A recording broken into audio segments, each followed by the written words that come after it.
বন্ধুরা, এখানে চান্দার মাছ দিয়ে এই যে ভর্তা করব। এখন তোমরা কেমন আছো কমেন্ট করে জানাবে।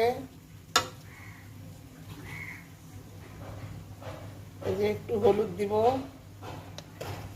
একটু লবণ দিব, এখন সরিষার তেল দিব।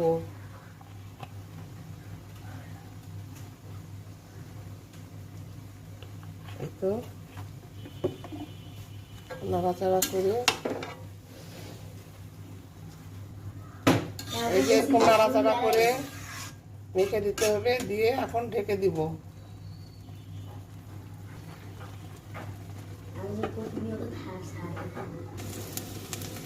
এই যে এখানে পাঙ্গাস মাছ দিয়ে সিদ্ধ আলু দিয়ে এটা একটা তরকারি হবে, পাঙ্গাস মাছের মাথা ফেঁচা দিয়ে। এখানে আদা বাটা রসুন বাটা দিয়ে দিলাম, এখন ভেজে নিই। এখন একটু পানি দিয়ে দিব, ভাজা হয়ে গেছে। এই তো ভাজির পানি, ভর্তার পানিটা কমে গেছে।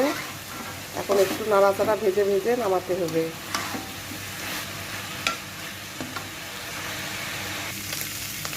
এই তো ভর্তাটা এখন ভাজা হয়ে গেছে। এরকম করে তোমরা নামাবে চান্দা মাছের ভর্তা করলে।